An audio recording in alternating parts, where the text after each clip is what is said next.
Achievement and School Innovation of the Board of School Directors will please come to order. Will the secretary please call the roll? Director Carr? I think she muted.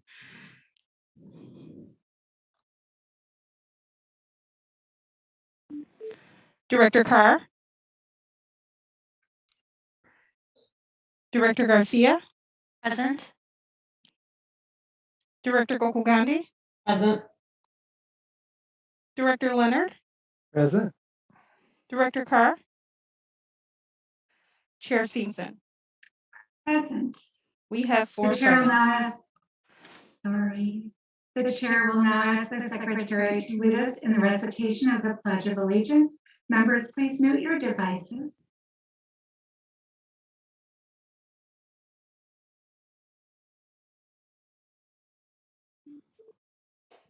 And Madam Secretary, you're on mute. I pledge allegiance to the flag of the United States of America and to the republic for which it stands, one nation, under God, indivisible, with liberty and justice for all. Thank you so much, Madam Secretary. Pursuant to the Board Rule 1.06, this meeting is being conducted virtually. Board members may be participating from the Central Services Building.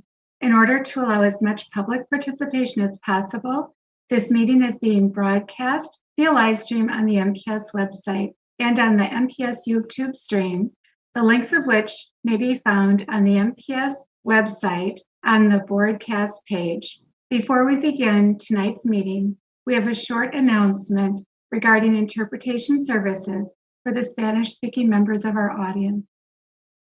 Buenas tardes. Esta junta escolar se transmitirá en español para aquellas personas que lo necesiten.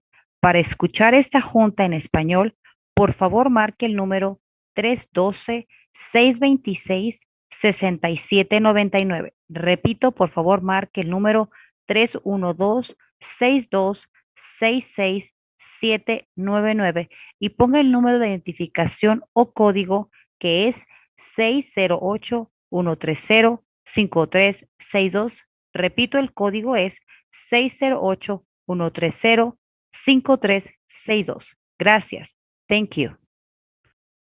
Thank you so much. For each of our items of business, we will hold a discussion and public hearing. Individuals who wished to speak on tonight's items were required to register in advance. I ask those who are waiting to speak to remain on the platform until you are called upon to speak. Just as a reminder, Robert's Rules of Order dictates that all comments should be directed to the chair of the committee. Also, any questions or requests are to be directed toward the chair, who will determine the most efficient way to address them. All speakers are asked to state their name and spell their last name before proceeding with their comments. Each speaker will have 2 minutes and 15 seconds to speak. After a speaker's time is up, they may continue to follow the meeting at one of the broadcast options mentioned previously. To ensure the good order of the meeting, harassment or intimidation tactics of any kind, including inappropriate language, will not be tolerated. The chair reserves the right to remove anyone engaging in such behavior from the platform. Those removed from the platform may continue to listen to the meeting or access the agenda items online. However, he or she will not be allowed to rejoin the platform. Written testimony may be submitted to the Office of Board Governance, P.O. Box 2181, Milwaukee, Wisconsin 53201-2181, or fax to 414-475-8071, or email it to governance@milwaukee.k12.wi.us. Also, for our listening audience, if you wish to access this evening's agenda items and attachments online, you may do so by visiting the meetings, agendas, and minutes page on the MPS website and choosing online agendas. Now let's begin. Madam Secretary, item number 1. Item number 1 is action on a recommendation for renewal of the Instrumentality Charter School contract with the Alliance School of Milwaukee.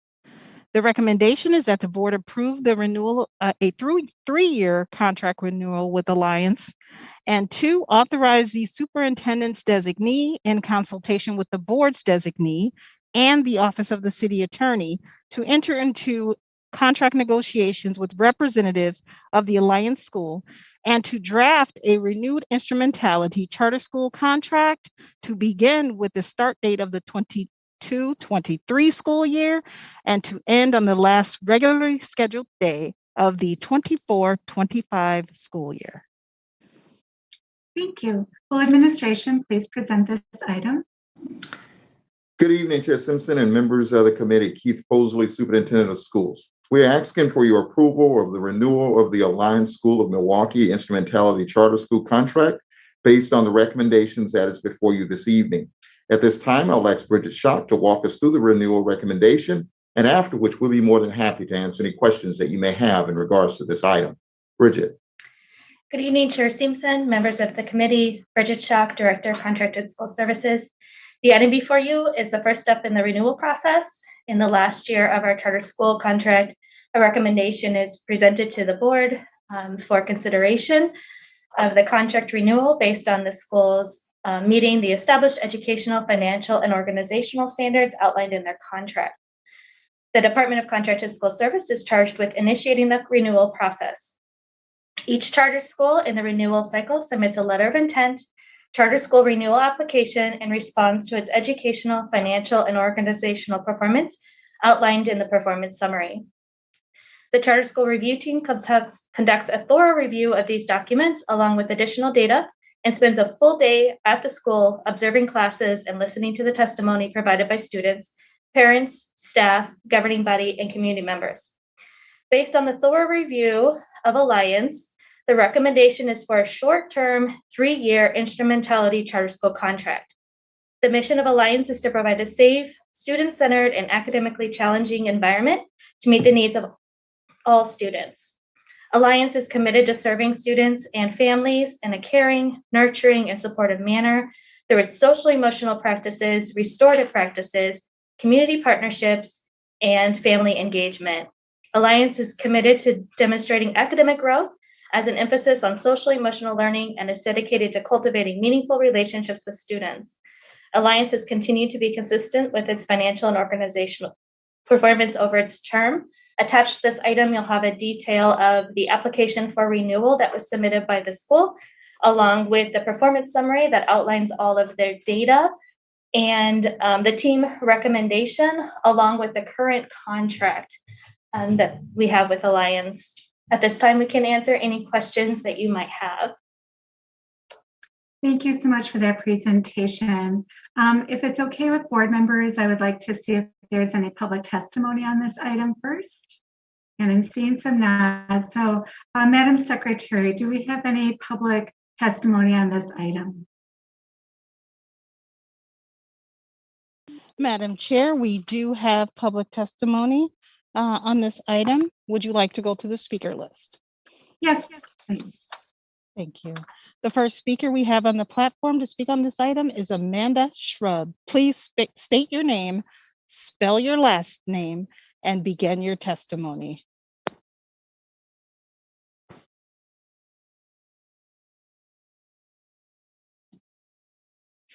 Madam Chair, we did have 3 individuals registered to speak on this item. However, there are no individuals on the platform to speak on item 1 at this time. Thank you, Madam Secretary. And if they happen to pop up, just let us know and we'll jump right over to them. So noted. Do any The item committee is back with the members committee. for jumping the gun, just so anxious to get to all of our agenda items. Do committee members wish to make any comments or ask questions at this time? Seeing none. I do see Mr. Chasen joining us. Mr. Chasen, do you have a comment or question you'd like to throw in here? Thank you, Chair Simpson. Matt Chasen, Office of Accountability and Efficiency. I want to commend the administration, Ms. Schock and her team. The performance snapshot you're seeing in front of you tonight is an improved version the last one this board saw. It now includes student demographic snapshot information, including staff and additionally a staff snapshot. And that's new. And I want to make sure that the board was aware of that improvement and recognize the administration for that improvement as well. I think that reflects a commitment to the improvement of this information, which is in line with what the board had asked in previous sessions. So thank you very much. Thank you for pointing that out. I appreciate it. Are there any other members of the board who wish to make comments? Seeing none, then do we have a motion that anyone would like to make? I move that we approve the charter. And would this be per the recommendation of administration? Yes, per the recommendation of administration. Thank you. Any further comments before we go to a vote? Seeing none, Madam Secretary, would you please call the roll? On Director Gokul Gandhi's motion to approve the administration's recommendation relative to the renewal of the Instrumentality Charter School contract for the Alliance School of Milwaukee. Director Carr. Aye. Director Garcia. Aye. Director Gokul Gandhi. Aye. Director Leonard. Aye. And Chair Simpson. Aye. That's 5 ayes. The motion passes. Thank you. Madam Secretary, next item, please. For our listening audience, President Peterson has joined the committee. Item number 2 is action on a recommendation for renewal of the non-instrumentality charter school contract with the Milwaukee Teachers Education Center, Inc. For the Milwaukee Environmental Sciences Academy, MESA.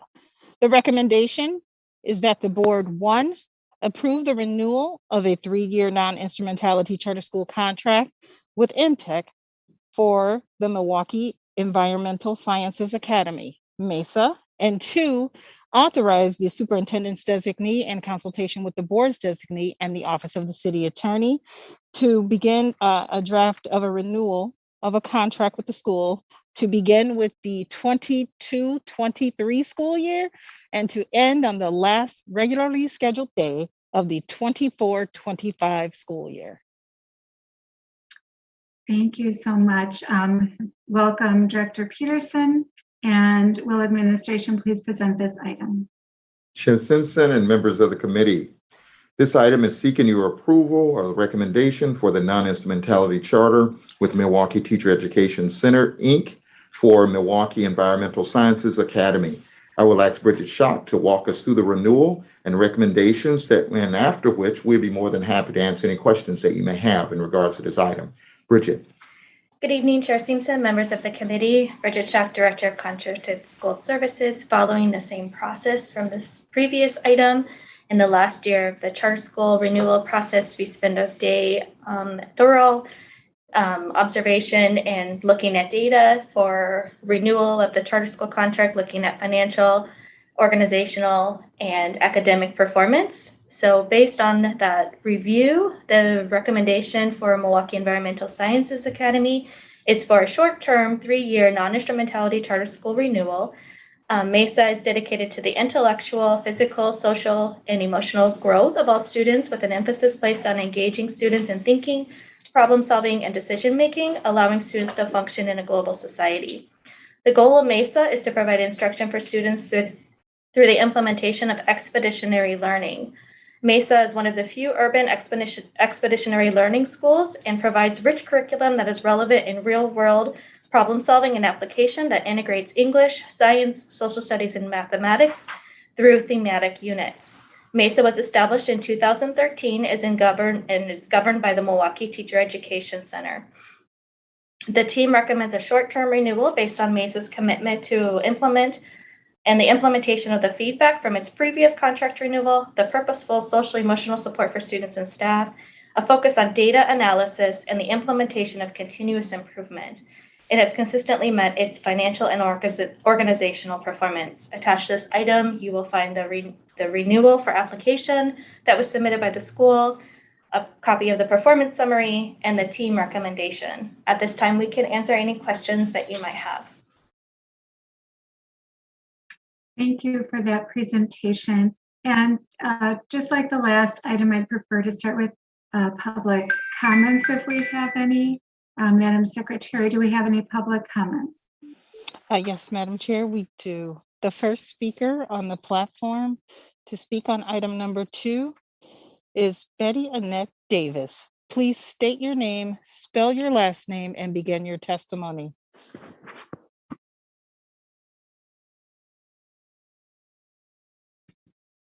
My name is Betty Annette Davis, Davis, D-A-V-I-S. Thank you. Yes. At Mesa, we are educating future professionals. I look at my students as an investment. This is where I find my wealth as a teacher.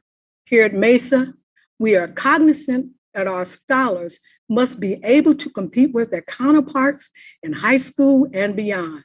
Our overarching goal is to offer a curriculum that encourages inquiry skills, the ability to analyze, sort data, and to articulate that data learned. In our science department, we offer a STEM curriculum. The majority of our scholars can explain Newton's laws and make scientific connections and explain those connections to the subject it pertains. Weekly, our classes perform experiments that involve engineering, physics, and chemistry. What makes me so proud as a teacher here at Mesa is our administration staff have performed experiments with our science classes, online and in person.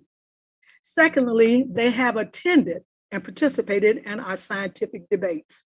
Sister Sledge said it best, we are family. I believe our students need to see the spirit of camaraderie. Let's face it, some of our scholars have been polarized by the events that have occurred in our world today. As teachers, we are encouraged to pour into their lives with sensitivity. In short, I am a dreamer. And every day, I tell my students, they will be the next generation of scientists, engineers, pastors, teachers, doctors, lawyers. So you see, Betty Annette Davis may never become rich being a teacher, but every day I enrich. Thank you. Thank you. The next speaker on the platform is Christopher Harper. Please state your name, spell your last name, and begin your testimony. Christopher Harper, and my last name is Harper. Thank you. Thank you. I am an action of recommendation for the renewal license for our school, Milwaukee Environmental Sciences Academy. I have been at Mesa for the past 4 years, and I have had the honor to be a part of the Mesa School family community. Serving as a technology instructor, mentor, and currently serving as a technology coordinator, I have witnessed the tremendous amount of perseverance, technical competency, growth in our students and staff. From students coding, having exceptional digital citizenship, making a footprint in web development, and completing exceptional STEM projects, to our Mesa staff, learning the many Google Educational Suite applications, science, and as mentioned, the EL digital curriculum and video conferencing platforms. In addition, the overall technology infrastructure investment that Mesa has made over the years at Mesa, with infusing more technology in the classroom with the goal of preparing and equipping our Mesa scholars for their bright future. Mesa has updated our school building technology infrastructure with a new Microsoft server, new Wi-Fi access points in every classroom, equipping our entire staff with laptops, document cameras, projectors, and each teacher with wireless headset mic capability. For our Mesa scholars, we have also moved our district one-to-one, providing every Mesa scholar with a Google Chromebook, including license for Google Educational Suite. We empower our scholars to be familiar with learning platforms and video conferencing. We continue to grow as a crew in our science and technology arenas and have Mesa scholars who have interests, talent, skills, and character to become future scientists, engineers, technologists, and doctors for our Milwaukee community.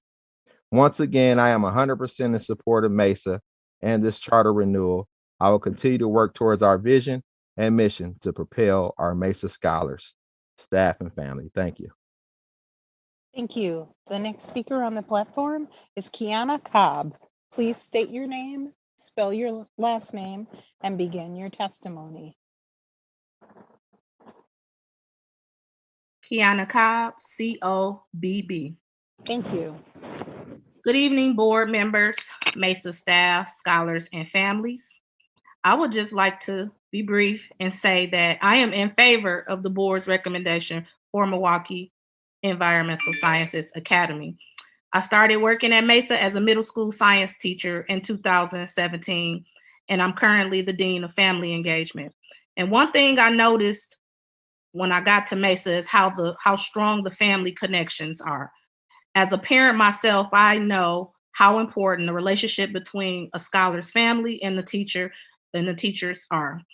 Pre-pandemic, it wasn't uncommon for our staff to attend sporting events to support our scholars on the weekend, or even sometimes getting invited to a scholar's birthday party or christening over the weekends. But now, during the pandemic, I see the same dedication from our staff, dropping off hotspots to homes or meeting up at grocery store parking lots, dropping off Chromebooks, getting scholars hooked up, helping parents, giving them tutorials, purchasing resources with their own money to ensure every scholar has access to a first-class education, both virtually and in person. Once we are back in person, it is my hope to see parents in our building, again, helping, building relationships, and being a part of our school community that we miss so much. In closing, it is my belief that Mesa is a shining star in the center of Milwaukee, 53216. Once we are all past this pandemic, I invite you all to visit us in our building once again to see our rigorous instruction, take a tour of our beautiful facility, and join us in our learning dome that you can see right on Capitol Drive. Thank you for your time. Have a good night. Thank you. The next speaker that we have on the platform is Lacey Coppins. Coppins Robbins, I'm sorry. Please state your name, spell your last name, and begin your testimony. Good evening, Lacey Coppins Robbins, Coppins Robbins, no hyphen. To the committee members, Superintendent Posley, Bridget Schock, Director of Contracted School Services, and other MPS administrative staff who may be tuned in this evening, I greet you this evening in support of Milwaukee Environmental Sciences Academy. As the Executive Director of Urban Learning Collaborative, formerly the Milwaukee Teacher Education Center, MTEC, the parent organization of Mesa, I actually had a long list of items that I wanted to mention this evening in my recorded remarks. However, as I've sat here listening to the staff who have already shared, our Dean of Family Engagement, our technology teacher, our science teacher, I sit here bursting with such pride of being a part of this organization that is committed to the education of our families and of our students, and is dedicated to ensuring that we are reflecting and living our mission, which states we invest in urban communities by expanding access to academic, personal, and professional growth opportunities. I truly believe that that's what you heard this evening, as each one of these individuals shared their thoughts and remarks as being a part of the Mesa community. We realize that there's still work to be done, and we are grateful for the opportunity to continue to do so with amazing organizations such as EL Education, as we begin the journey of becoming an EL credentialed school, being the only urban EL school in the city of Milwaukee. We also realize that none of this is possible without our continued collaborative partnership with Milwaukee Public Schools, for which I am grateful. And so now I respectfully request the continued support and recommendation for the renewal of 3 years for the non-instrumentality charter school contract for the Milwaukee Environmental Sciences Academy and Urban Learning Collaborative School. Thank you again for creating this platform for us this evening, and thank you for the continued support of diverse learning experiences for our scholars. Thank you. The next speaker on the platform is Marcus Knox. Please state your name, spell your last name, and begin your testimony.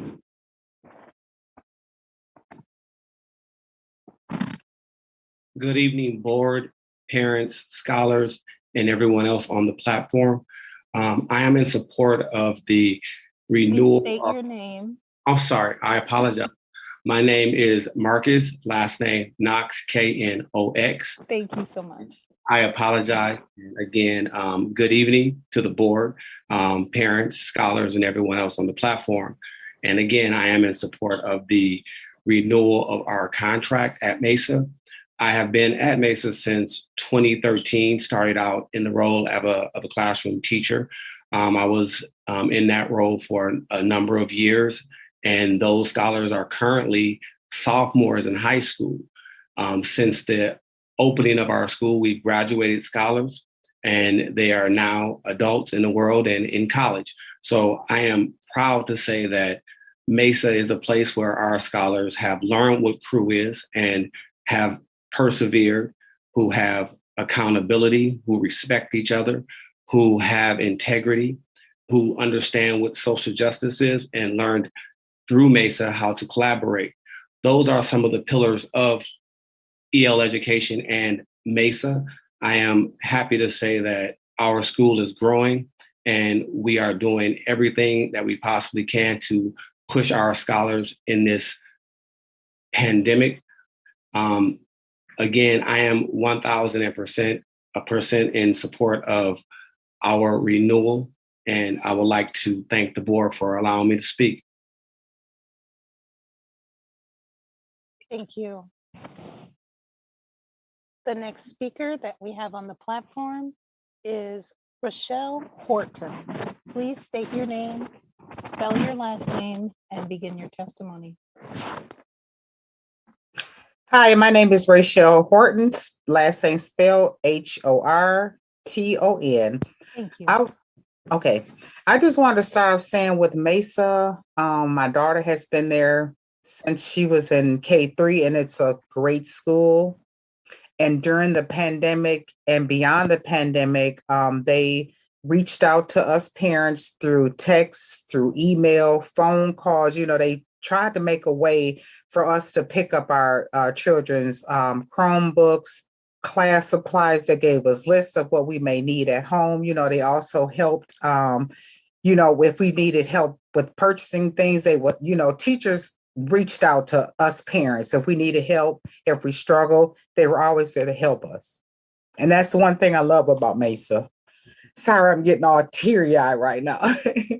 But that school is a great school, and they teach the kids tremendous. They help each and every kid. If you ask for help, reach out for help, someone is always there to help. They always reach out. And during the pandemic, the company that I work for, I donated, you know, sanitizer stands, all this. I put them together for them just so the kids can go back to, you know, half learning in school and some doing virtual learning as well. And that's all I have to say. I don't have a script written down, but I just wanted to be part of this board meeting today. Thanks a lot. Thank you. The next speaker that we have on the platform is Trina Gandy. Please state your name, spell your last name, and begin your testimony.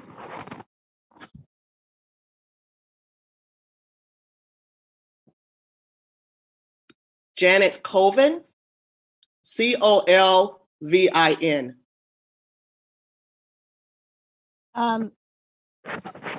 In place of Trina Gandy. Okay, great. I just didn't want to skip anyone. Thank you so much. In place of Trina Gandy. Thank you. Thank you. Please state your last name, Spell your last name and begin your testimony. Last name spelled Col, V as in Victor, I-N. Thank you so much. I stand proud here before the board, Dr. Keith Posey, and our Mesa family community. I am the principal of Milwaukee Environmental Sciences Academy. I've only been principal here for 2 years, and the 2 years have been during the pandemic. I had a long list to highlight all the successes that we have made thus far. But then, as Dr. Robbins stated, the staff, the family, they have shared that with. What stands out for me the most is the social, emotional love and support that we have given our scholars during these unprecedented times. When I first entered Milwaukee Environmental Sciences Academy, what stood out for me was the staff, the willingness to knock on doors during the pandemic with COVID, drop off hotspots, go inside the homes of scholars and connect those hotspots and devices. I say to you that research says it takes 3 to 5 years to see change. And we've seen a lot of change in 2 years, as evident by our partnership with Milwaukee Public Schools and some of the feedback that they have given us thus far. I look forward to the opportunity to continue to grow with our school, with our family, with our scholars, and to become the school of choice in the 53216 zip code with a dome facing Capitol Drive, where when all of us work together and drive past it, we will say, there's the school that I would like to send my scholars. Thank you. Thank you. Madam Chair, that completes public testimony, and this item is back with the committee. Thank you so much, Madam Secretary, and thank you to all of the speakers. Do committee members wish to make comments or ask questions?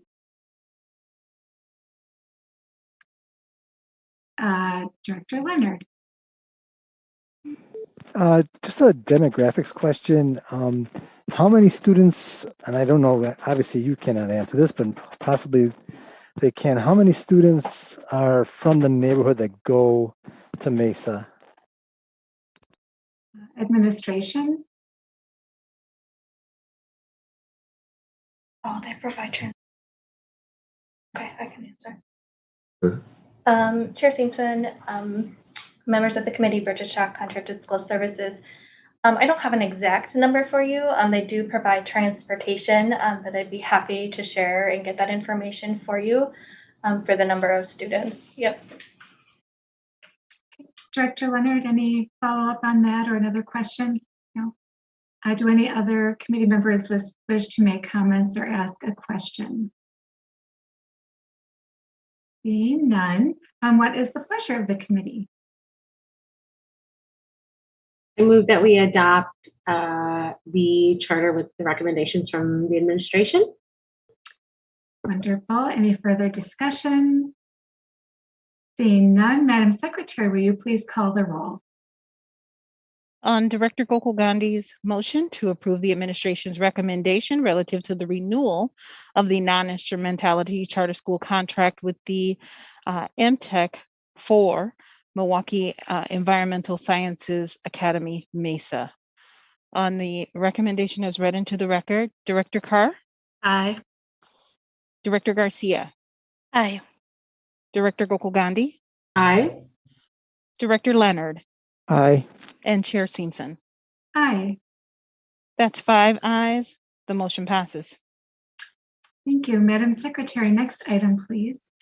The next item is item number 3, which is a report with possible action regarding the Climate Justice Curriculum Advisory Committee and District Sustainability Team. This is an informational item, and although it has been noticed for possible action, no action is required.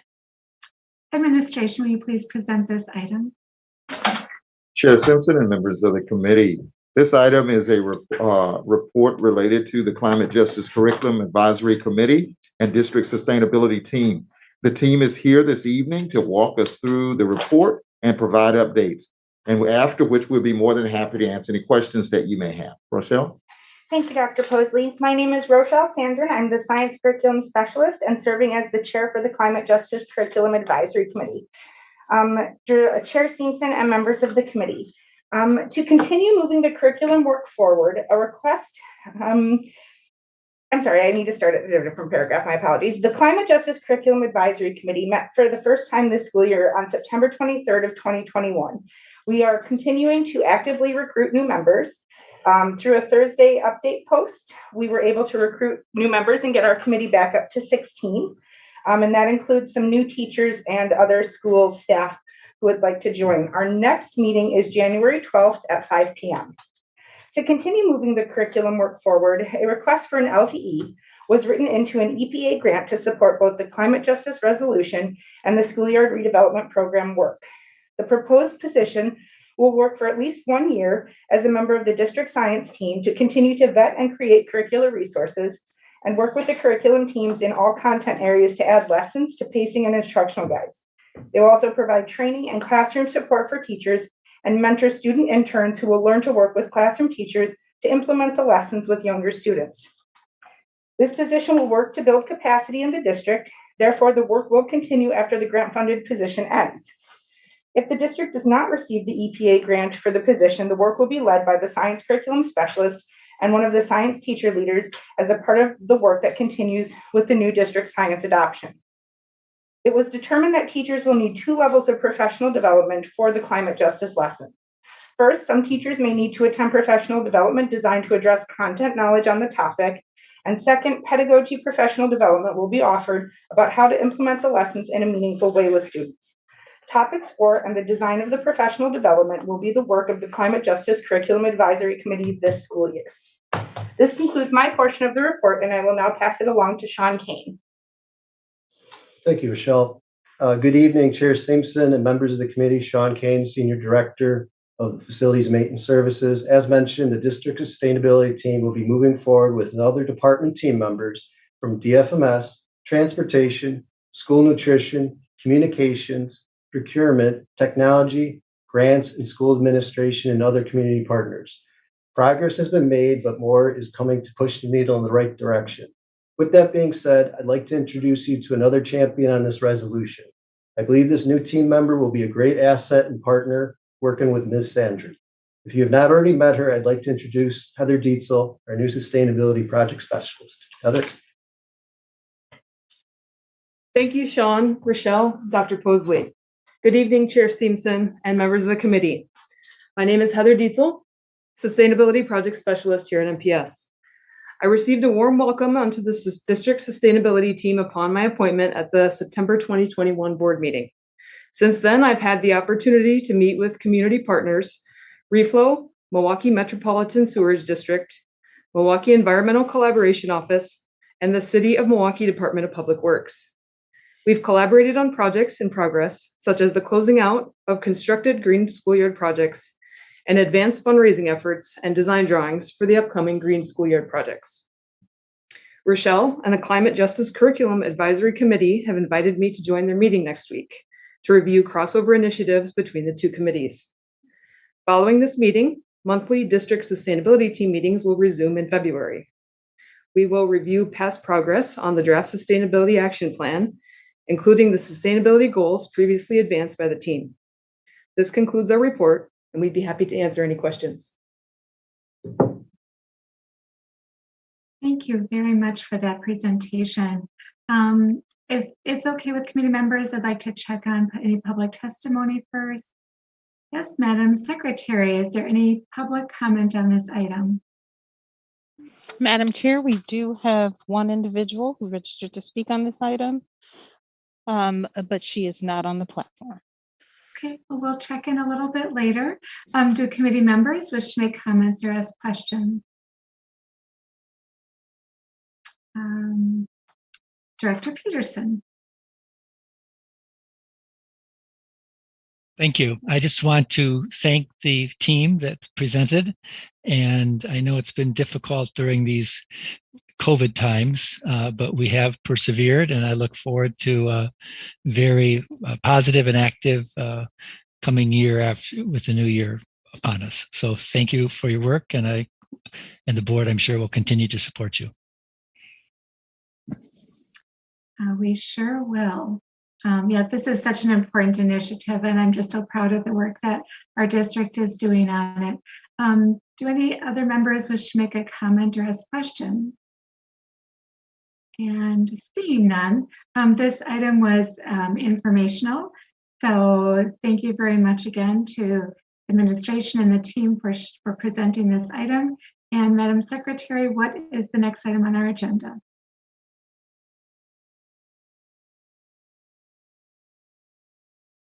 The next item is item number 4, a report with possible action regarding the implementation of the personal finance course.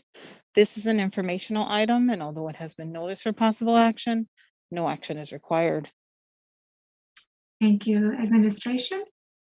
Good evening, Chair Simpson and members of the committee. The team is here to provide you with an update regarding the implementation of the personal finance course. We are pleased to expand the course work to even more schools so that even more students can have exposure to this important content. I will ask the team to provide an update at this time. Team?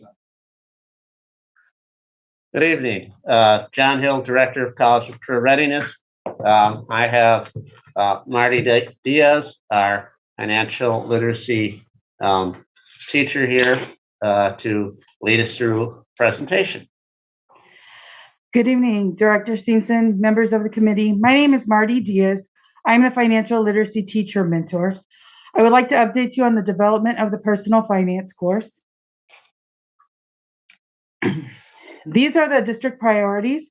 Our work falls under the development of staff and increasing academic achievement and accountability. This quarterly report will include an update on the implementation of the personal finance course, pacing of the personal finance course for the spring, professional development plan, including how culturally responsive practices and equity are addressed, data from the pilot course offered in the fall, and commentary from a personal finance student and a personal finance teacher. This is our plan for implementing the course in all schools over the 4 semesters with 4 cohorts. We began with Cohort 1 during the past semester. All students at Green Tree Prep, Hamilton, and Riverside will have taken the course as a graduation requirement beginning with the graduating class of 2026. Cohort 2 began on Tuesday with 10 additional schools offering the course. The students at those 10 schools will have taken the course as a graduation requirement beginning with the graduation class of 2027. We will begin recruiting the Cohort 3 in the next couple of months. Those 6 to 10 schools will begin teaching the course in the fall of 2022. Students at those schools will have taken the course as a graduation requirement beginning with the graduating class of 2027. And the final cohort will consist of any school that still has not offered the course. Those schools will begin teaching the course in the spring of 2023, and their students will have taken the course as a graduation requirement beginning the graduating class of 2028.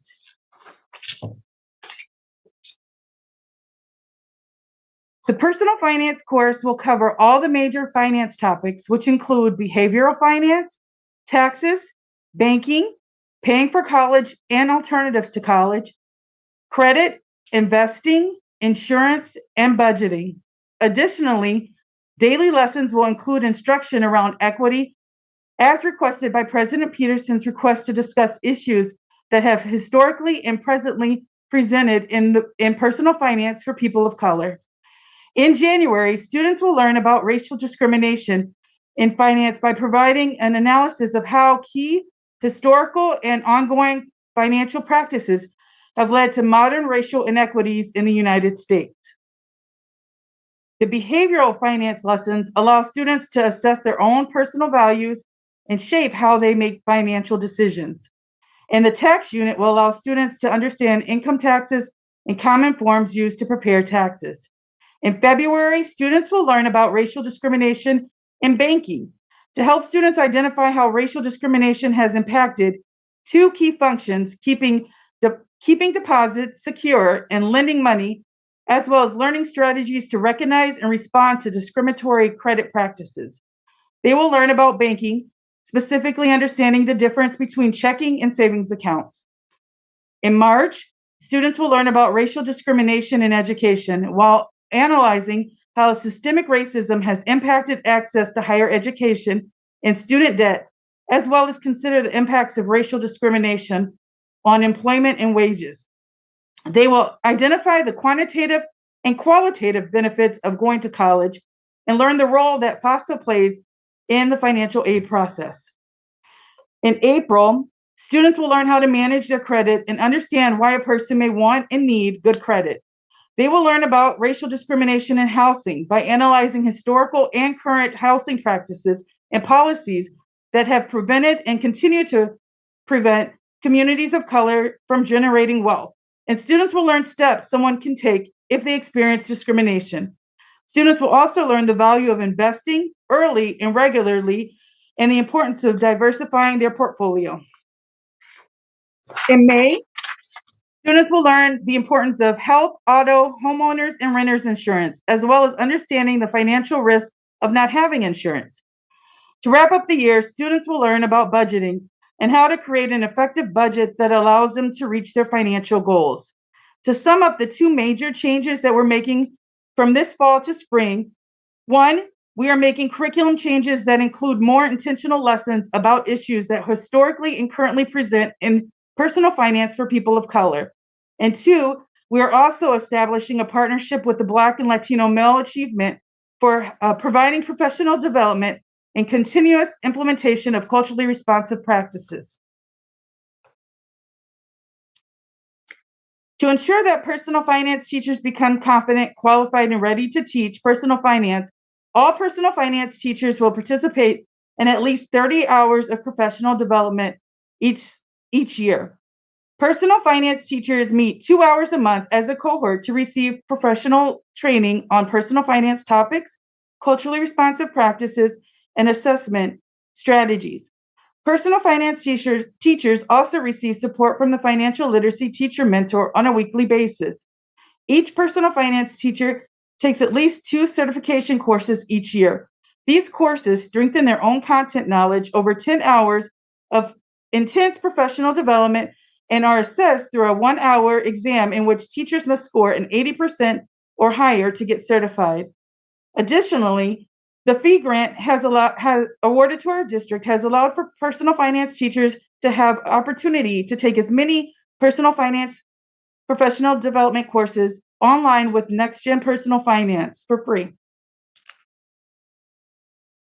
Personal finance teachers at Green Tree, Hamilton, and Riverside gave personal finance students a pre and post test that covered all of the finance topics. On average, between August and December, the personal finance students increased their scores 11 percentage points from the pre to the post test. 74% of the students showed growth on the post test. Through professional development and item analysis, we hope to improve those numbers for the spring.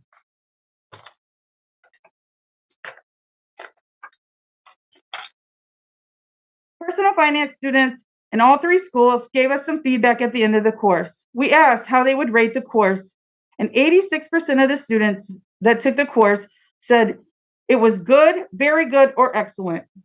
Students were asked what topics they enjoyed learning about the most, and 30% of the students said investing, 22% of the students said budgeting. Students shared their least favorite topics to learn about. 24% of them said paying for college, and 21% said insurance. And following up with students, we recognize that relevance is key. Since this course was offered to juniors and seniors, the survey results varied. Seniors seem to find the paying for college unit more interesting and relevant than the juniors.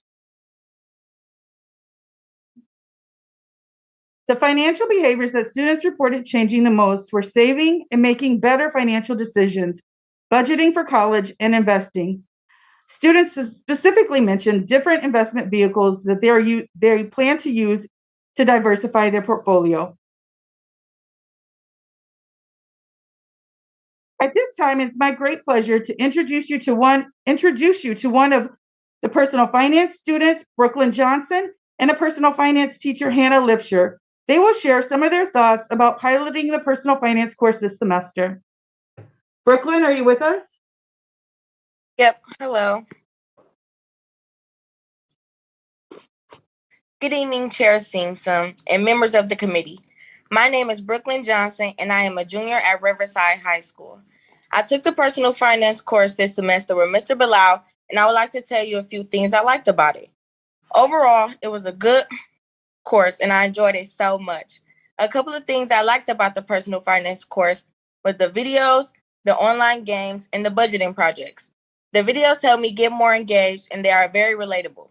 We played several games that help with our finances, and my favorite game was Stacks because it helped me get a better understanding of how the stock market works and to see if you can beat the market yourself. We also did several projects throughout the semester, and one of the projects we did I thought was the most helpful was the project we did about budgeting. That project gave me the experience to learn how to budget and manage my money. One thing I recommend this semester is to do more hands-on projects to make the lessons a little more interesting and try to consistently ask students what interests them to make their learning more engaging.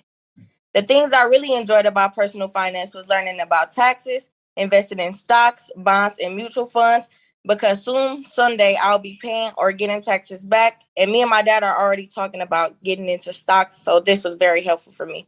To wrap things up, I am so appreciative that I had the opportunity to take this course, and I'm so excited for many more high school students to experience it as well. Thank you, Brooklyn. Hannah Lipsher. Good evening, Chair Simpson and members of the committee. My name is Hannah Lipscher, and I teach personal finance at Green Tree Prep Academy. I am here tonight to share my experiences with the personal finance course. One of the first things that I realized is that students were really interested in the subject. I am also a history teacher. As biased as I might be, I feel like history is really interesting, but sometimes it can be hard for students to make those connections to their lives. However, in personal finance, it was fairly easy to get their attention, which made student engagement better than in some of my other courses. Not once did I have a student ask me, why do we have to learn this? Because it wasn't hard to make the connections to their everyday lives. My students always had what-if questions, regardless of the topic at hand. As a teacher, I love to hear students ask questions because it tells me they're genuinely engaged. In addition to the interest level, I noticed a lot of students were able to ask questions about finances at a time when many of them had just gotten their first part-time job or were looking for one. For example, during the taxes unit, students were able to look at their own pay stubs or a sample one that I provided to look at what types of taxes are taken out of their paycheck. I feel that making this a class for juniors and seniors was the right move. The paying for college unit is also much more applicable for these students in these grade levels as well. There were many components that made teaching this course genuinely enjoyable. I loved using the Next Gen Personal Finance curriculum because it was a huge help, as well as having Ms. Diaz in the room with me every week. Having her there made it possible for each of my students to get the support they needed. I also liked how NGPF made planning lessons simple. Everything is editable, so I took what they had and tailored it to my students' needs. One of the challenges that I experienced was actually my own lack of knowledge around personal finance. I spent the summer doing professional development through NGPF. I took a course about credit and investing, both of which were great learning opportunities and empowered me. It's not a huge surprise that I was a better teacher after learning how to improve my own personal finance. Investing was probably the hardest unit for me because I had no experience with investing prior to teaching the course. I only really knew about the stock market because I had talked to my parents about it when I was a kid. Thankfully, Ms. Diaz was able to connect us with experts in the field of investing, along with the professional development courses offered by NGPF. One of the things I would change the next time I teach this course is to include more opportunities for parent involvement. My goal is to send out a newsletter to families each time we begin a new unit. NGPF has customizable parent newsletters that can be edited and sent out to families. This would be great for both students and parents. Not only will families be more involved, but students could possibly even teach the adults in their life about personal finance. The more that I talk to other adults about personal finance, the more I realize how little people really know. So I think that would be a really great opportunity. Lastly, and most importantly, I would prioritize making the learning a little more hands-on. Paul Moga from the Black and Latino Male Achievement has provided my cohort some training on making lessons engaging for all students, specifically Black and Latino males. Additionally, NGPF has great resources and ideas for reading and writing activities, but I think it would be such an awesome learning experience to do things like play Monopoly during the investing unit, instead of how I did it this year, which was more like worksheets and videos and such. I got the idea from a teacher at the Jumpstart Convention in DC right when I had started the unit, so I didn't have time to implement it, but I can't wait to do it next year. Thank you for your time.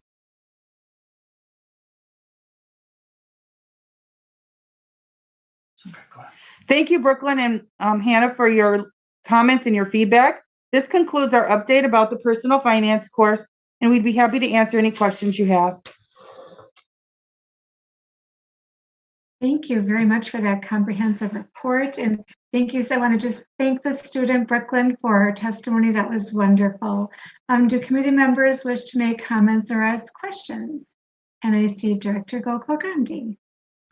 I echo Director Simpson's sentiments. Something I asked for when we first had this conversation was a unit on the future of finance and personal finance. So, blockchain, cryptocurrencies, NFTs.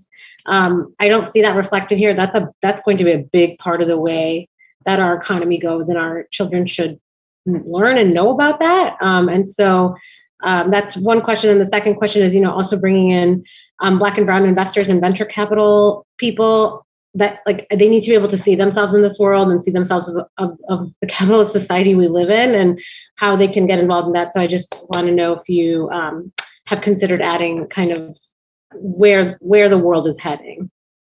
Administration. Director Simpson, members of the committee, we have absolutely included cryptocurrency and all of the investment vehicles that you mentioned into the investment unit. I just did not highlight that, but it is very thoroughly covered. And so that's why students were so excited to really start investing now. And as far as bringing in people of color to talk about finance topics, that is something that I'm working with Secure Futures with. So we're getting community members, volunteers to come into classes virtually or as appropriate in our district for the times to share their experiences in the finance industry as well. So that's two things that we are definitely addressing. Just one follow-up, Dr. Simpson. And when we're able to travel, it would be great if we could find a business sponsor or a community partner to take our kids out east or out west and see, how Silicon Valley operates or how things operate on Wall Street. I think those experiences can be incredibly life-changing to see, where the centers of modernity are. And I think, really focusing on that and starting to build relationships with places out east and west that would host our students would be a good thing to keep in mind as well. Thank you, Director Gokul-Gandhi. Director Peterson. Yes. I just wanted to thank Marty and her colleagues for having put so much effort into adding the question of racial discrimination and equity in the various aspects of the course. And I look forward to seeing some of the specifics at some point, maybe sitting in on a couple classes when we are able to sit in on classes. So thank you very much.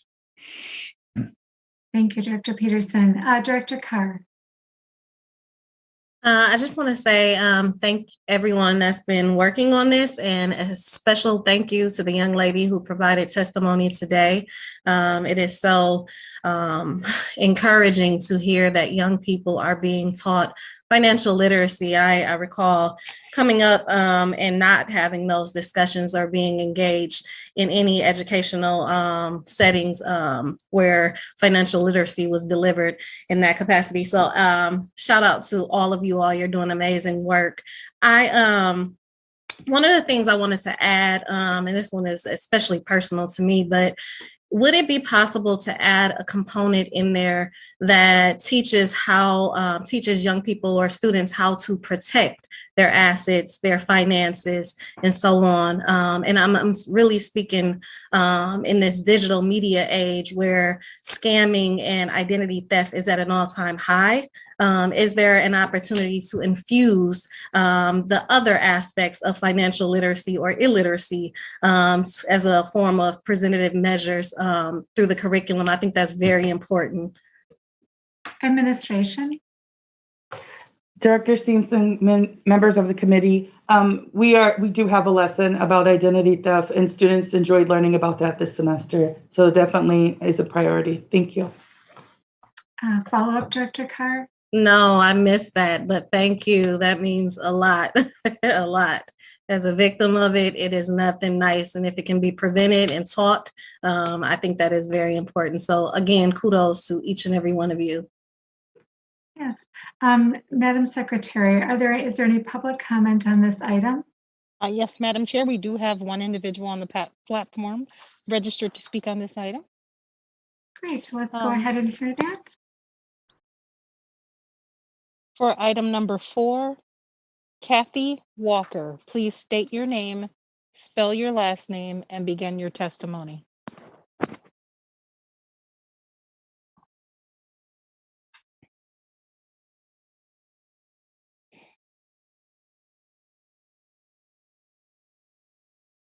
Kathy Walker.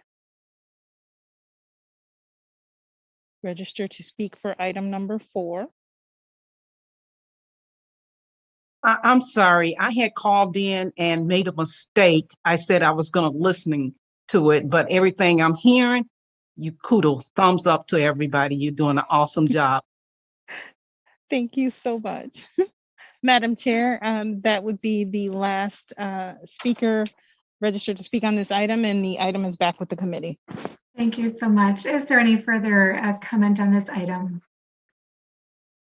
Seeing none, thank you so much for this report. And clearly our students value it when we look at those survey numbers, and it really is just another great thing that we can offer our students in MPS. So thank you so much for that. And Madam Secretary, next item, please. The next item is item number 5, which is an update with possible action on Resolution 2122R-004 regarding middle school and high school equity work groups. This is an informational item, and although it has been noticed for possible action, no action is required. Administration, will you please present this item? Yes, Chair Simpson and members of the committee. This item provides an update on the resolution that was adopted by the board during the June 2021 board cycle.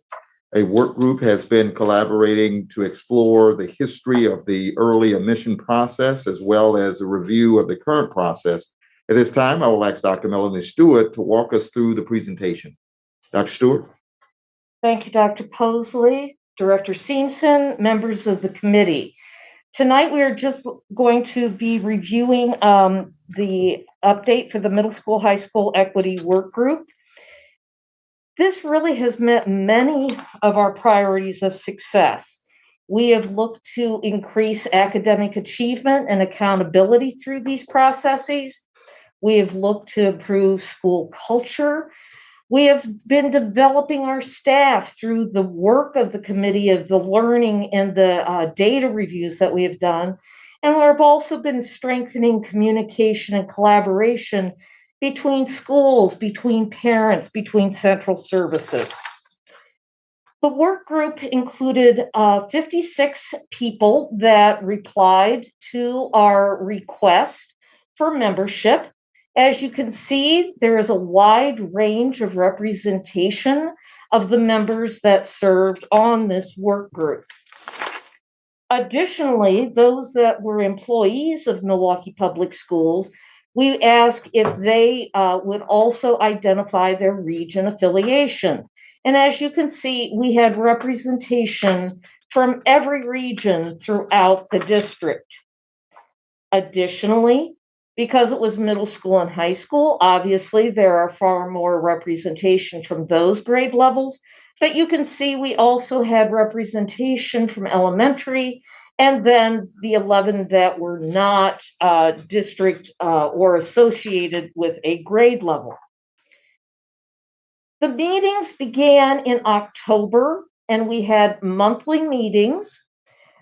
The meetings were all held virtually, and they were recorded for the members. If the member could not attend on the day of the meeting, they could watch the recorded session and be able to participate and to provide feedback afterwards. The meeting content included our exploration of the history of the early admissions process in the district. We discussed equity, inequity of the current process and criteria. We reviewed data, then we reviewed more data, then we reviewed more data after that. Feedback from the members on the equity or inequity of various components was collected throughout the process.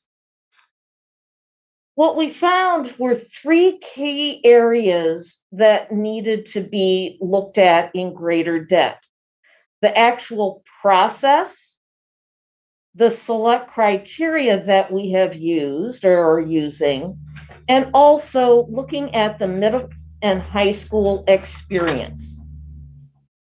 Some of the findings were that members believe that the process of the early admissions should be simplified. It needs to be such that it is consistently supported at all schools for all students. There were many recommendations provided, but they need further study so that we are certain that we are determining any unanticipated consequences that may result. Additionally, we looked at the actual select criteria that is used. What we found amongst the members is that the opinions about the equity of each criteria and or the importance of each criteria varied widely. So on a scale of 1 to 5, we had those that voted 1 and those that voted 5. The only area that we saw that there was pretty general acceptance was the importance of the audition for students entering Milwaukee High School of the Arts. Again, many ideas were generated, but again, we need to be certain that we look at each of the ideas to make certain that it is accessible for all students. So if an idea is added or a new criteria is added, we need to make certain that all students are able to provide that criteria and or get support unilaterally throughout their schools to do that criteria. So again, many were reviewed for equity, and we need to continue to look at equity and unintended consequences. The middle and high school experience was another area that we looked at. What should all students be able to access during their middle and high school experience? The academics, extracurricular activities, social emotional supports, and transportation. As a result, prior to the work group ending, a steering committee has been established to further explore the middle high school equity and the key areas identified by the work group. That is my presentation for this evening, and I would like, before I end, also to thank team members, Dr. Natalie Collins, Matt Boswell, and Mike Spidell from Student Services, who were all integral in the work group, gathering data and working as a team through this process. So again, if you have further questions, I would be delighted to answer those. Thank you so much. Always appreciate your presentations. Are there any committee members who wish to make comments or ask questions at this time? Director Gokul Gandhi and then Director Leonard, I see. So Director Gokul Gandhi. Thank you, Chair Simpson. I just would like to know, what is the next iteration of this process? So you've gathered this information, and what's next? And then I guess, when do you anticipate the process actually changing? Administration. Gokul Gandhi, Director Simpson, members of the committee. The steering committee is meeting every 2 weeks for the next 4 months. So we have already met 4 times, and we will look at the end of the 4-month period, and we hope at that time to be able to make stronger recommendations for looking at the future. Director Gold-Cook, do you have follow-up?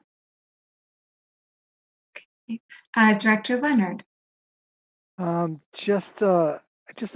was under the understanding that there is at least one board member that's involved with the group. Is that still true? Administration. Director Leonard, Director Seamson's member of the committee. President Peterson is our board member who is actively involved in the steering committee. Okay. Director Leonard, any follow-up? No, that'll be good. Thank you. Okay. Madam Secretary, do we have any public comments on this item? Madam Chair, you do have one individual on the platform registered to speak on this item, and that is Lucas Ware. Please state your name, spell your last name, and begin your testimony.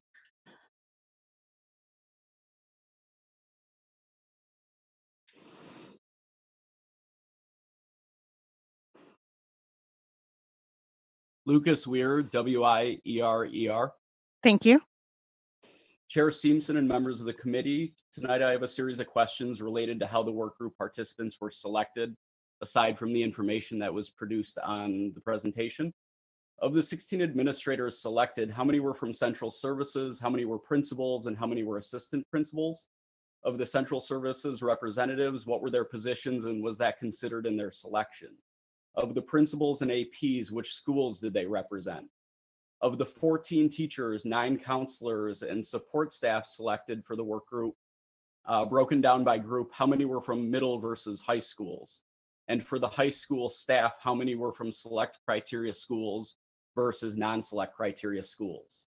How was the one community member determined? Of the 10 parents, how many were parents of high school students versus middle school students? Of the high school parents, how many were from select criteria schools versus non-select criteria schools? Of the 10 parents, were any selected for participation that were displeased with the process that they had gone through? What school was the SST from? As it relates to the meeting content, what else do we know about the meeting content? Can the recordings that were discussed be made public so that we can have a broader understanding of the conversation around the history, procedures, criteria, and data that were discussed? Also, can the data gathered by the MPS employees mentioned by Dr. Stewart be made available to the public? I'm also very curious to hear more discussion about the 3 key findings and what was discussed in the work group. As an aside, I was excited to hear in item 4 that students in personal finance will learn about discrimination in education. It was a thought that maybe in April or May, after they've completed their study on the topic, they could weigh in on how discrimination in enrollment impacts our young people here in MPS. I ask these questions because I am deeply concerned about discrimination in this process as a parent and as a teacher. Also, as we speak, New York City public schools are being sued by student and parent groups for discrimination in enrollment. And I worry that if we don't end our policies of discrimination, we will be held accountable in the same way. Thank you, and I look forward to listening to the discussion tonight.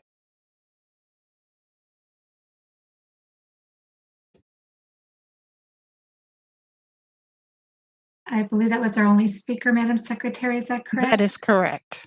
Okay. I made a mistake, and Director Peterson had his hand up, so I'm going to go to him next before we go back to committee members. So, Director Peterson. Thank you. I just wanted to thank Dr. Mel and her colleagues. We're really at the very beginning, and I know that one of the things that we want to do is to make sure, as we get more concrete in terms of some of our ideas, to reach out to different groups, some of which were just mentioned by Mr. Weir, and to make sure that all voices are heard. At this point, we're not quite there yet in terms of just framing some of the issues. Thank you, Dr. Peterson. Administration, do you have any response or comments you'd like to make? Director Seamson, members of the committee, just in brief, not the specifics of what was asked, but no one was selected for the work group. It was 100% volunteer. If folks volunteered, they were on the work group. And we advertised through the family newsletter for Thursday updates. We encouraged principals. We did have a mixture of all grade bands, select criteria, non-select criteria, but anyone who wanted to serve, they were welcome to the group. Thank you. I'm going to go back to committee to see if there are any committee members who would like to ask questions or make a comment at this time. Seeing none. I do have a question, so I guess I should pass the gavel to Director Garcia. So taken. Thank you. I was just wondering when information might be brought back to the board, and if possible at that time, maybe we could have a little bit more of a breakdown on some of the specifics that the caller was asking for. Administration. Director Seamson, members of the committee, as I mentioned, the steering committee is looking at a 4 to 6 month time frame. So it may be appropriate after the 4 months that we would be at a point to share. But the plan is to come back and share more specific information at a later date. Thank you. And I appreciate that you're taking so much time to really look at this, because it is such a complex issue with a lot of strong feelings. So I appreciate the time that you're taking to go into this a little bit deeper. That's all, so I can take the gavel back. So given. Thank you, Director Garcia. So seeing no further hands raised, thank you again for that presentation. And Madam Secretary, next item, please.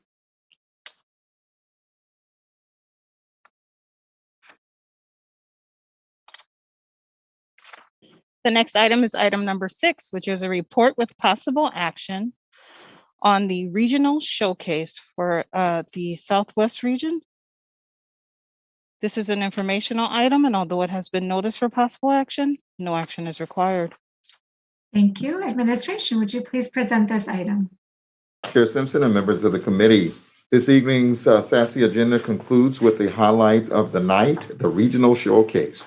This evening, the Southwest region is our showcase region. In addition, Principal Eric Rhines will highlight some of the great things that are happening at Academy of Accelerated Learning. Mr. Eduardo Gavan will start off the presentation. Mr. Gavan. Thank you, Dr. Posley. Good evening, Chair Simpson, members of the committee. Again, I am Eduardo Galvan, Regional Superintendent, proud Regional Superintendent of the Southwest region. I'm happy to share with you tonight some of the wonderful things happening in the Southwest region.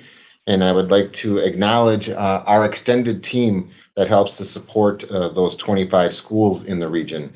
That would be our Instructional Leadership Director, Dr. Griesbach, our Special Services Manager, Ms. Mosley, Ms. St. Louis and Ms. Gorecki, our School Performance Coordinators, Ms. Miranda, our PBIS Coach, Ms. McReynolds, our Regional Math Coach, and our Regional Literacy Coach, Ms. Valentino.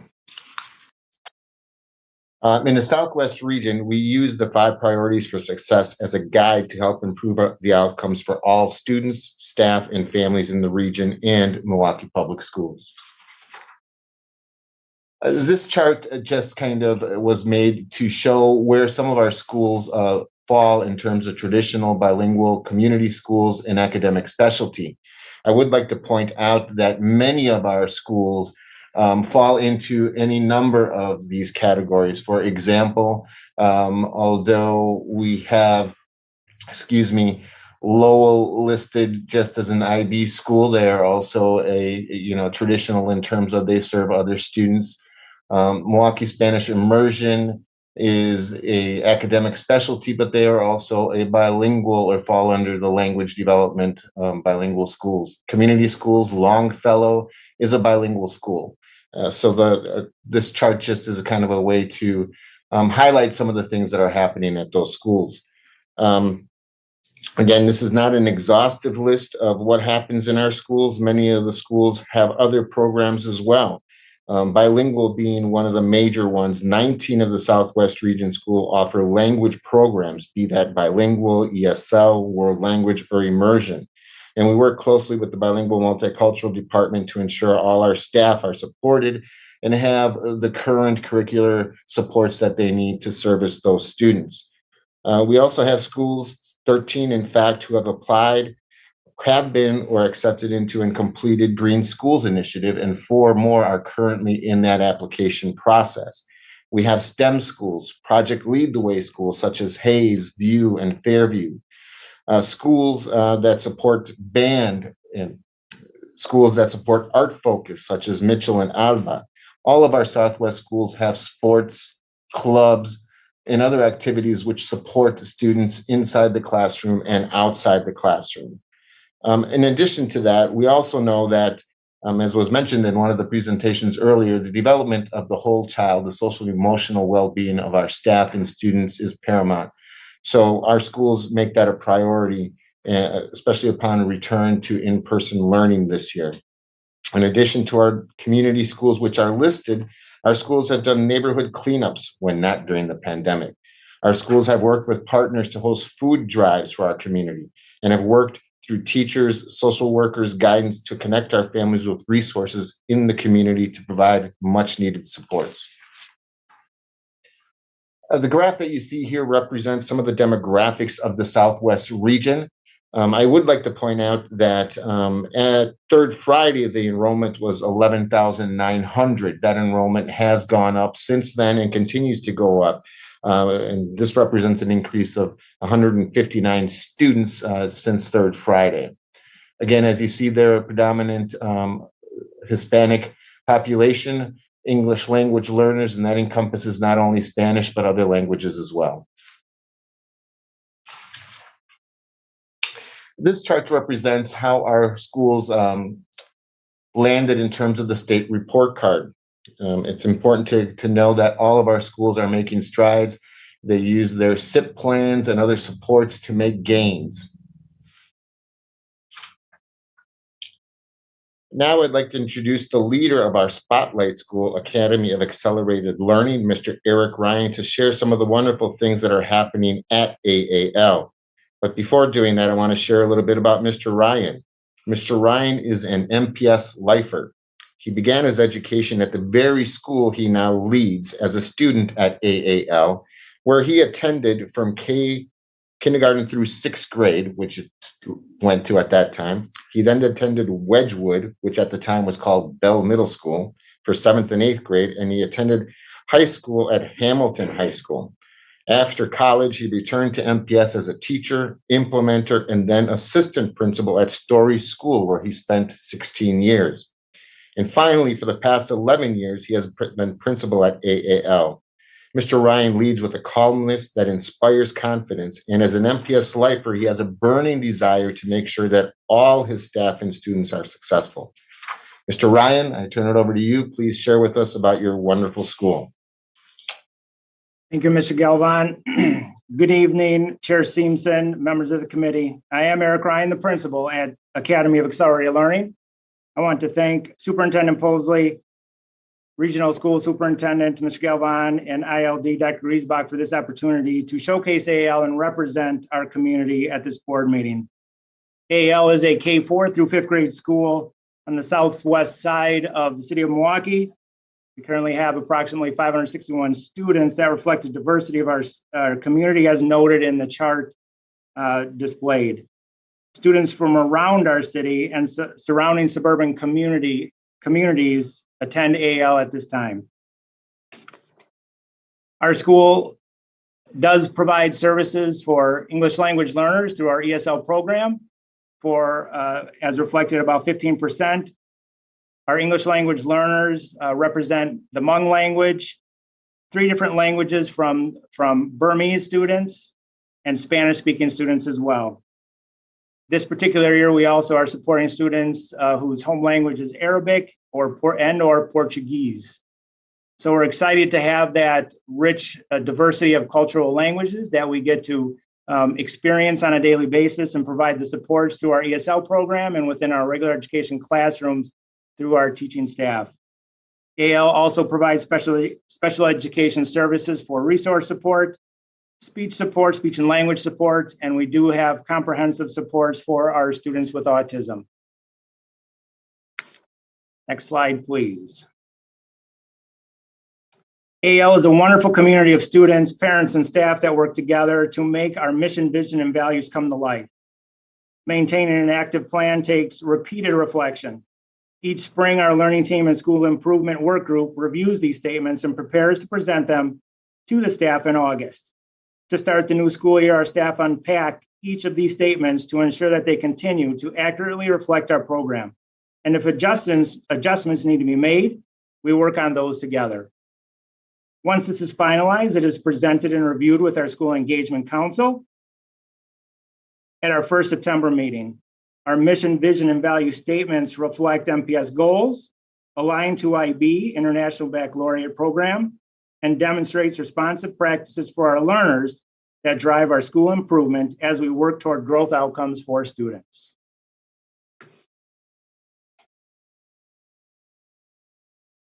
In 2011, AEL became the first International Baccalaureate Primary Years program in MPS and the first IB PYP public school in the state.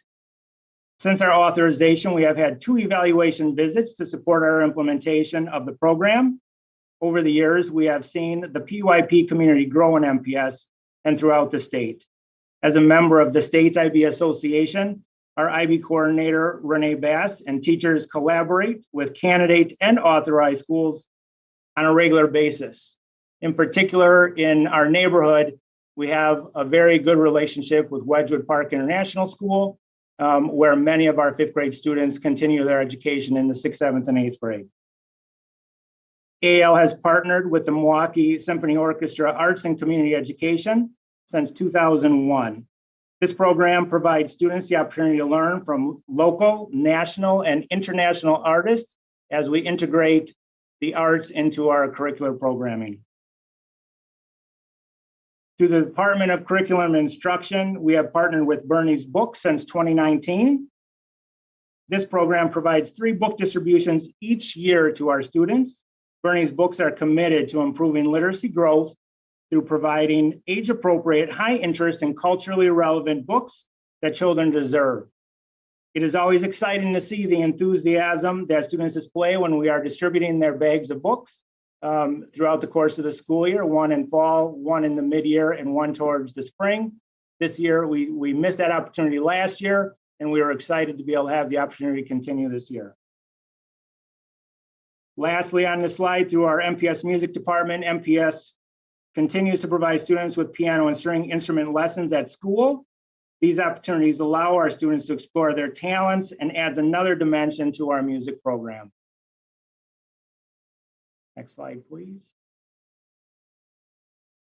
Our AL staff continually work to implement equitable, multi-level systems of supports for students.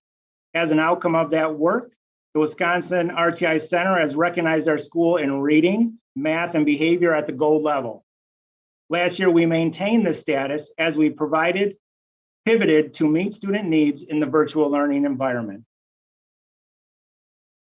The parents at AEL are committed to their children and the support they provide to our school. This is reflective in our dedicated Parent-Teacher Association that hosts dances, a carnival, and provides staff recognitions. Their level of volunteerism is to be commended each and every year. We are very fortunate to have very strong board members who actively seek to engage in conversations with our staff and myself to continue their supports throughout the course of the school year. At AEL, our students have access to technology and materials to engage in learning at school and at home.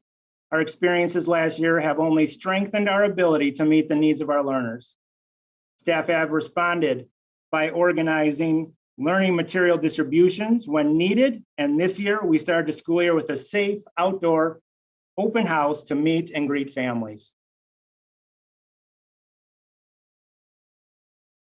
As we look at our arts, music, and PE programming. AL has maintained a full-time music teacher position for more than 12 years. And now with the support of the the school district referendum, this year AL was excited to increase our art and PE teacher to full-time positions. Our specialists are a vital part of integrated learning experiences through our IB units of inquiry. As a highlight of each and every school year, AL holds an annual holiday music program led by our music teacher. Over the years, this December event has filled initially the auditorium at Wedgwood Middle School, and now we have had to move on to Hamilton High School, where our families, our parents, and community members fill the Hamilton Auditorium each December.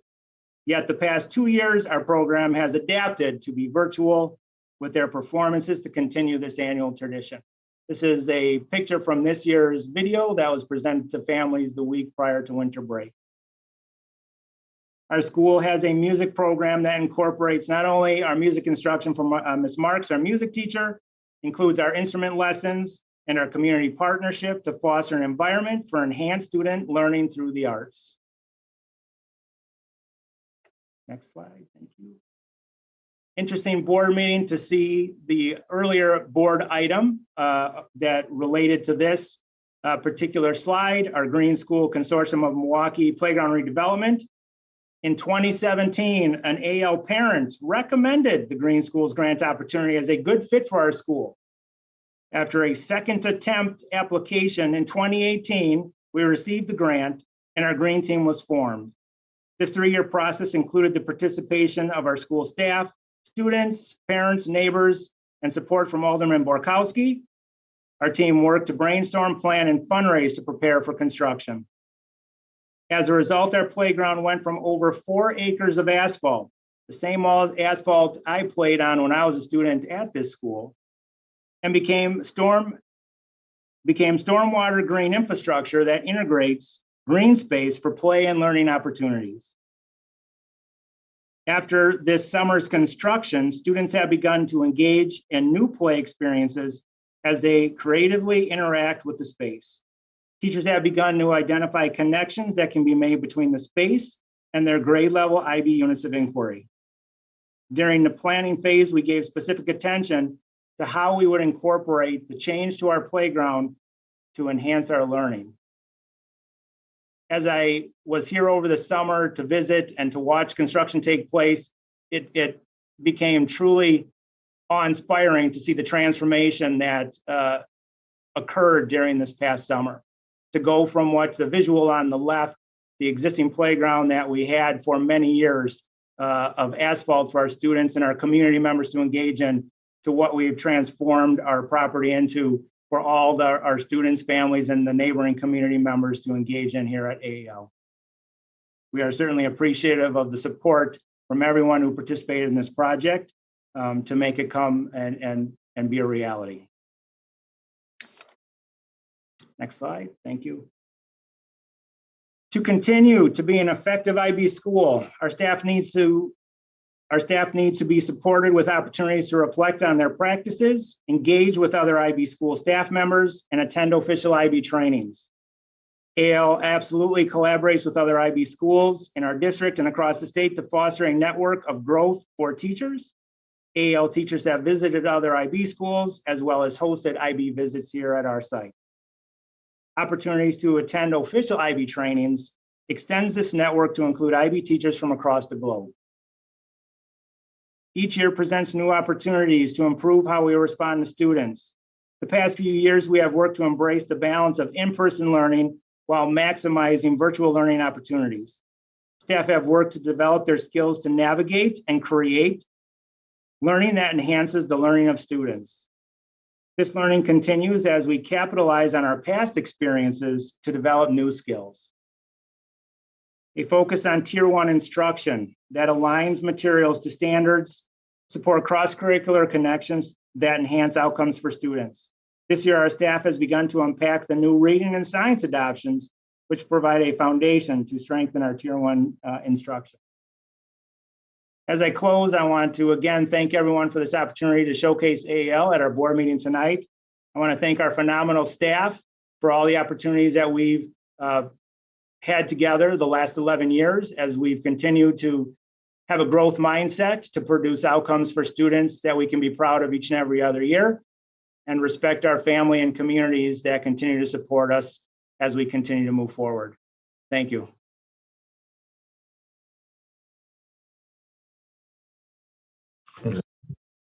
Ryan, Chair Simpson, members of the committee, at this time, we will welcome any questions.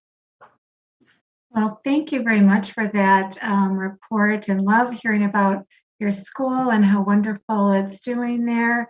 Always kind of lifts us up at the end of our meetings here. So I already see Director Leonard, not surprising, hand raised. So Director Leonard. So first of all, thank you, Mr. Ryan, Mr. Gavon. I appreciate how open you were when I was first starting as a school board director this past summer. Had a chance to meet with you, and I've had Madam Chair. Yes. Director Leonard, could you adjust your mic? I'm not sure. Is that better? That is. Thank you so All right, much. I'll do this again. Sorry. So anyway, thank you, Mr. Ryan. I also want to thank your staff. You've been very welcoming to me. I enjoy working with you and your staff. I also noticed that you have I believe it's like a 2-lane track on your new playground. Is that true?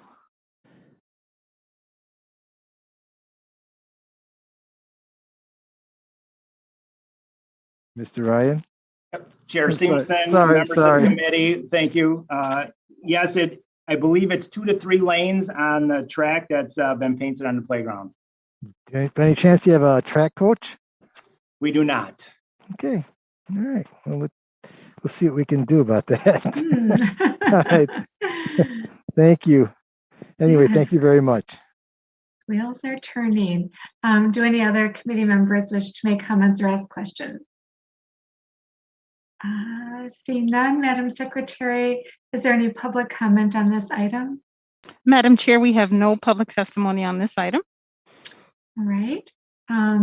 If there is no further discussion, which I see no hands raised, thank you very much to everybody for the presentation this evening. As I said, it's always a great way to end these meetings. Madam Secretary, next item, please.